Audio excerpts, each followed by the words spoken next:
Shalom, selamat pagi Ibu Bapa, Saudara-saudara yang dikasihi di dalam Kristus Yesus. Dari Bukit Sion, saya menyapa Ibu Bapa, semoga dalam keadaan sehat. Dan sebelum kita memulai aktivitas kita, kegiatan kita hari ini, kita akan membaca dan mendengarkan firman Tuhan dari Mazmur 28 ayat 1 sampai 9. Namun sebelum kita membacanya, mari kita berdoa. Ya Tuhan, terima kasih Engkau sudah membangunkan kami dengan tubuh yang sehat.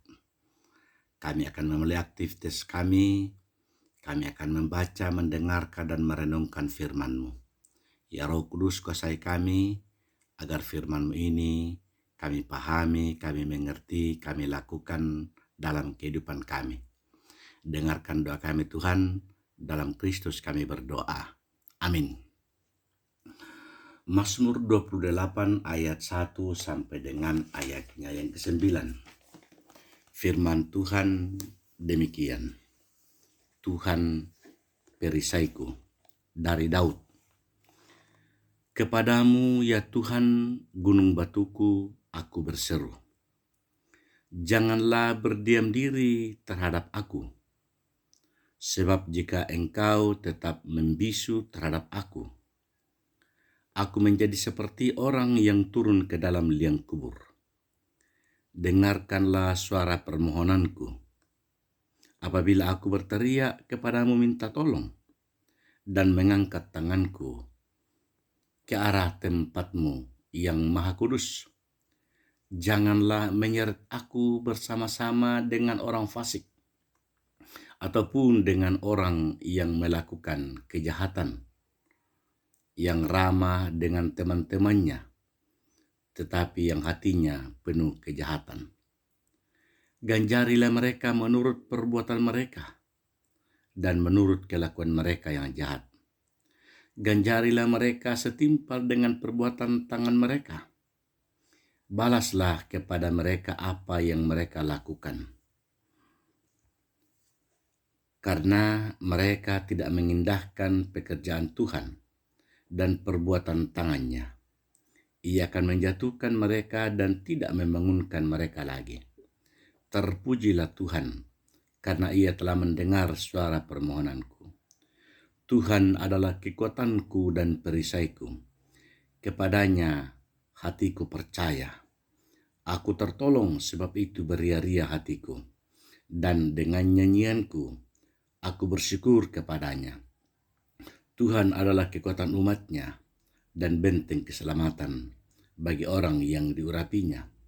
Selamatkanlah kiranya umat-Mu dan berkatilah milik-Mu sendiri. Gembalakanlah mereka dan dukunglah mereka untuk selama-lamanya. Ibu Bapa, saudara-saudara yang dikasihi di dalam Kristus Yesus, saya memilih ayatnya yang ke-7 sebagai nas renungan kita. Tuhan adalah kekuatanku dan perisaiku. Kepadanya hatiku percaya. Aku tertolong, sebab itu beria-ria hatiku, dan dengan nyanyianku aku bersyukur kepadanya. Ibu Bapa, saudara-saudara, anak-anakku sekalian yang dikasihi di dalam Kristus Yesus. Selamat berjumpa kembali setelah kita boleh menikmati, merasakan tahun yang baru. Kita boleh bersyukur karena Tuhan memperkenankan kita melangkahkan kaki ke dalam tahun 2025 ini. Tuhan memampukan kita dan menjaga kehidupan kita. Ibu Bapa, saudara-saudara dan anak-anakku sekalian, dalam teks ini ayatnya yang ke-7, Tuhan adalah kekuatanku dan perisaiku. Ternyata berdoa bukan semata-mata aktivitas fisik atau badani, melainkan sesuatu perbuatan rohani. Bukan suatu tindakan yang digerakkan oleh tubuh kita, melainkan suatu gerakan yang dilakukan dan didasari oleh roh kita. Sebenarnya tubuh kita ini hanyalah membantu melaksanakan perbuatan dari dalam diri kita. Jadi yang berdoa adalah roh kita, Roma 8 ayat 26 ya. Berdoa juga bukan hanya sebatas meminta atau memberi tentang apa yang kita butuhkan kepada Tuhan. Berdoa bukan sekedar menyampaikan daftar keinginan kita kepada Tuhan, tapi berdoa adalah sarana untuk mempererat hubungan kita dengan Tuhan yang di dalamnya terkandung pujian, penyembahan, dan ucapan syukur. Orang sering mengatakan doa adalah nafas hidup orang percaya. Ada seorang guru agama Kristen di SD mendapat subsidi bantuan dari sebuah lembaga. Dia bercerita bahwa di setiap hari sekitar jam 15 dia berdoa khusus untuk pergumulannya.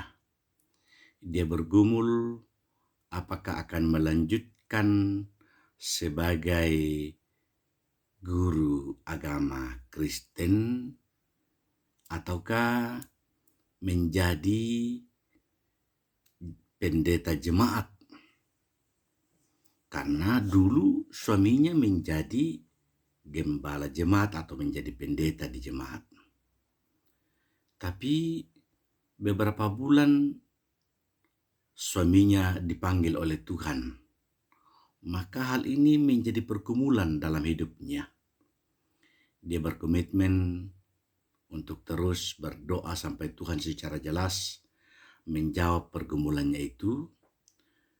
Dan betapa pentingnya kita punya komitmen berdoa sampai sesuatu yang terjadi.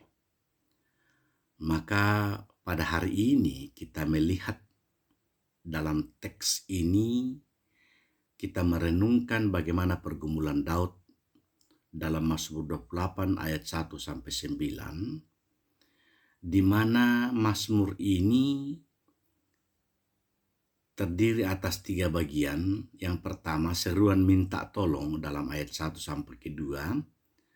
Yang kedua, permohonan agar jangan dibinasakan bersama orang fasik, ayat 3 sampai 5. Dan yang ketiga, ucapan syukur, pengakuan percaya, dan doa syafaat jadi pengandalan Tuhan. Mazmur 28 ini kita melihat pengalaman yang dialami oleh Daud ketika merasa ditinggalkan Allah. Sesaat ia merasa bahwa Allah tidak mendengar seruan doanya, permohonannya. Ia tidak tahu mengapa Allah diam saja. Daud merasa tidak ada lagi harapan. Daud berpikir bahwa Tuhan hendak menghukumnya seperti orang fasik. Namun ia merasa tidak melakukan kesalahan apapun. Dalam ayat 3 sampai 4 bacaan kita. Dalam pengalaman doanya yang panjang, ada sebuah titik harapan tiba. Tuhan menjawab doanya. Karena itu ia bersyukur dan memuji Tuhan. Sebab Tuhan adalah perisai dan gunung batuku, tempat perlindungan yang aman, yang dapat diandalkan. Ibu bapa, saudara-saudara, Mazmur 28 ini di mana kita diingatkan bahwa Daud untuk tidak berhenti berdoa, bermohon kepada Tuhan apabila mengalami pergumulan yang cukup berat. Terkadang Allah memang terlihat begitu jauh sehingga doa kita pun sepertinya tidak pernah sampai ke telinganya. Kalaupun Allah mendengar, mungkin ia tidak mau menjawabnya. Pikiran kita mulai membentuk asumsi yang negatif tentang Tuhan. Apakah aku dihukum oleh Tuhan? Atau apakah Tuhan itu memang ada atau tidak ada? Pertanyaan-pertanyaan ini cukup kuat di dalam hati kita ketika kita dalam pergumulan. Sama seperti pengalaman rekan guru agama yang saya ceritakan tadi, yang kehilangan suaminya, seorang pendeta. Ibu bapak saudara-saudara, dari Mazmur 28 kita tahu satu hal, bahwa Allah mendengar dan menjawab doa orang yang berseru kepadanya. Dari orang-orang yang berkeluh kesah, dari orang-orang yang bergumul, dari orang-orang yang menggantungkan harapannya hanya kepada Allah. Jadi ibu bapa, saudara-saudara, apakah kita mau sama seperti Daud, sama seperti pengalaman yang saya ceritakan tadi, untuk tidak berhenti berdoa, untuk tidak berhenti berharap kepada Tuhan, untuk tidak berhenti bersandar hanya kepada Tuhan saja? Kiranya ibu bapa, saudara-saudara, oleh tuntunan Roh Kudus, kita dikuatkan dan dimampukan untuk senantiasa mengingat, mengandalkan, dan memohon kepada Tuhan setiap waktu dan setiap kesempatan, sehingga Tuhan memberkati, menolong, dan melindungi kita dalam setiap persoalan kehidupan kita. Amin. Mari kita berdoa. Ya Tuhan, Bapa yang rahmani dan rahimi, kami bersyukur dan bersukacita Tuhan senantiasa menolong dan mengasihi kami. Hari ini kami dikuatkan oleh firman-Mu. Kami mau belajar dari firman-Mu, sama seperti yang dialami oleh Daud ketika dalam menghadapi pergumulan hidup. Tuhan senantiasa menolong, mengasihi, dan memberkati kami. Tuhan senantiasa melihat kehidupan kami, sehingga kami boleh menikmati, merasakan tuntunan penyertaan Tuhan dalam kehidupan kami. Kami berdoa untuk aktivitas kami hari ini, pekerjaan kami hari ini. Oh Tuhan, tolonglah, kasihani kami, agar kami boleh bekerja dengan baik, kami boleh beraktivitas, kami boleh berusaha, kami boleh mengandalkan Tuhan. Kiranya kuasa, kasih, rahmat, berkat, dan pertolongan-Mu senantiasa kami alami, kami rasakan dalam kehidupan kami. Baik sebagai pemimpin di dalam keluarga, di dalam rumah tangga, sebagai pemimpin di daerah kami, di Toraja, di lingkungan kami, sebagai pemimpin di dalam masyarakat, apapun tugas dan fungsi kami, Tuhan tolonglah, kasihani kami. Bapa di surga, berkati anak-anak kami, berkati perjuangan kami. Biarlah ya Bapa, ke dalam tangan-Mu kami serahkan seluruh perjuangan hidup ini, baik sebagai naradidik, sebagai pendidik, dan juga kami berdoa untuk setiap anak-anak Tuhan yang menghadapi berbagai pergumulan dan persoalan hidup. Kami percaya Tuhan akan senantiasa menolong, mengasihi dan memberkati kami. Dengarkanlah doa kami, dengarkan permohonan kami, karena kami meminta pertolongan dan pengasihan-Mu. Di dalam Kristus kami berdoa dan bersyukur. Amin. Selamat beraktivitas. Tuhan senantiasa menolong dan memberkati kita. Kure semangat.